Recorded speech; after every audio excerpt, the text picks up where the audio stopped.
Good Tuesday evening, Bahamas, and welcome to the Bahamas Tonight, the Northern Edition. I'm Shasheena Rolle. Thanks for tuning in. The Ministry of Tourism is looking at new and creative ways to revive business in the once popular International Bazaar. The minister responsible says he believes a greater effort must be made to return this shopping district to its former glory. Shakara Trott has the story. Business in the International Bazaar has been on the decline since the closure of the Royal Oasis Resort back in 2004. It was once a thriving business mecca, and Minister of Tourism Obi Wilshcombe says that picture has long faded. As long as the International Bazaar looks the way it is, sits the way it does, then it registers failure. We have to fix that, and to fix that it requires some thought, some effort.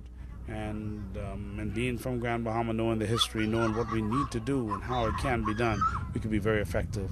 If we come with a plan that you would know and that everybody would know that on the weekends, so I go to the International Bazaar because one, I can have some good food, I can have some good entertainment, I can just hang, I could do things, and it becomes that sort of place. It cannot be treated as some off the wall, pushed aside. It must be high end.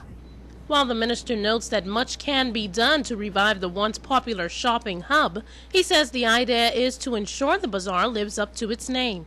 The fact is, the International Bazaar is like being online. It's like a computer because you can visit the world from the International Bazaar. That's what it was. You can go to Africa, you can go to China, you can go to the United States of America. You can go to the Caribbean. Everywhere you went in the bazaar, there was a section that allowed you to come close to what you didn't have access to. The tourism minister says plans are in the pipeline to put in place gaming amenities, and he envisions an entertainment mecca. See, I think Grand Bahama has to become an entertainment. It has to become a place where you have some of the greatest restaurants and shopping mecca. If you put those three together, then everybody wants to come, but it has to have all features working simultaneously. And so I just thought that the International Bazaar should not be allowed to be condemned. It ought to be lifted again. The idea was a brilliant idea, but how do we get it going again? I want to get some brand shops in there. I also want to get some entertainment in there. I want the banks to begin to lend money to people who want to start and be involved. As one of my colleagues said in the House of Assembly yesterday, that 1% of all loans went for the tourism industry. People interested in entertainment and stuff. Well, something's wrong with that. When you have to help and get the businesses going again. So with the Port Authority, with the Bahamas Development Bank, and others, we have to sit down and work out a plan to ensure that if you want to start a club, you can start a club or a restaurant to build the brand again. Shakara Trott, ZNS Network News.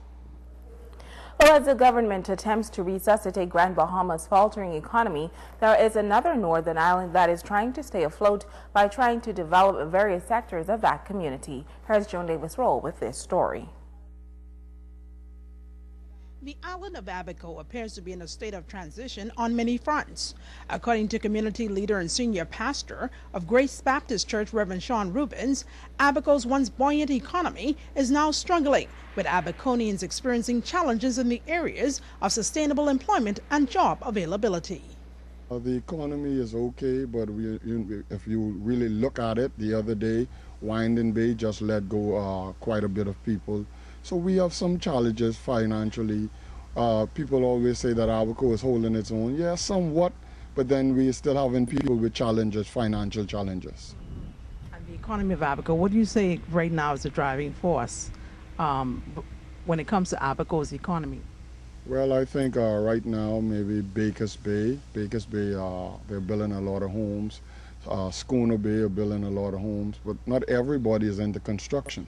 So we have to understand that we have other people that works in other departments that are struggling right now. Even people with their own personal business, they are struggling right now. So they have to let go a few people. We listen to people and we say, man, Abaco is booming and this one is booming and the next thing is booming. But over a couple of years now, we had people that came from Nassau, came from Freeport, and I think Abaco is getting over the job sector, or it's getting overcrowded, where the jobs are not available like it used to be, because so many people move in and try to get jobs and try to get their lives back together. So I think we are at a standstill now because there's not enough jobs to keep the economy moving. If it wasn't, then Winding Bay wouldn't be letting go so much people. Pastor Rubens told ZNS News that the situation is further compounded by an increasing number of illegal immigrants. I think they have to make more effort. I know a lot of times we cry about the government. I think they have to make more effort with dealing with the situation so that it doesn't get out of, well, basically it's out of control right now, but it doesn't. Immigration situation? Yeah, it doesn't get more out of control. I think a lot of illegal immigrants, they have a lot of the jobs because they will work for hardly anything. So that put a lot of pressure on the people that are qualified for jobs, the illegal immigrants, they have those jobs. So that knocks a lot of the Bahamians out of the picture because people will always go for cheaper labor. The former youth pastor stated that there needs to be greater focus given to meeting the needs of that island's youth. We have to understand that we need a lot of young leaders with passion. If a person don't have any passion for what they do, then they will never be effective. When a person has a passion, he go beyond the call of duty. We have to stop putting people in place that just want to have a position, and we need people in place with passion for what they do and to help our young people, teach them how to resolve conflicts, teach them how to be obedient to their parents, teach them the roles that young people love to do. And once the church comes together, I realize that the community will come together. If the community comes together, then we can join hands and we can fight crime, we can fight these social problems that we have in our community. But I think we as pastors, most of all, we have to come together because we talk a lot but very little action. Joan Davis Rolle, ZNS Network News.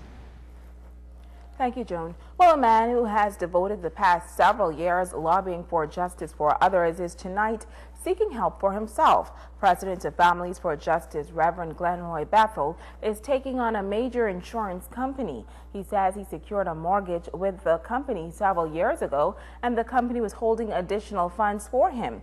He says he felt rather safe leaving the funds with the financial institution, but claims that when he decided to put the money to use, he encountered a problem.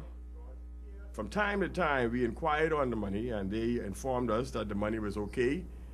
In 2008, we asked them to apply the money to the mortgage payments. This money was the $18,000 that we had left there.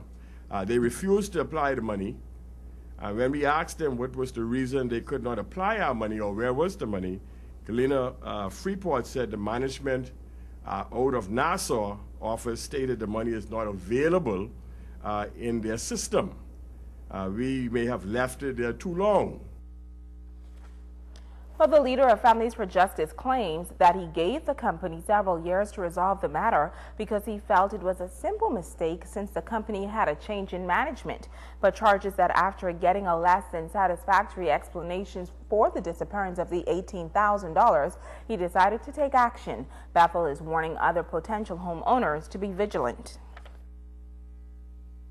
On February the 7th, 2013, at about 4 p.m., Reverend Glenroy Bethel and my wife Monique Alexandria filed a complaint with the commercial crime section of the Royal Bahamas Police Force against Galena Mortgage Department here in Freeport and in Nassau for fraud and stealing.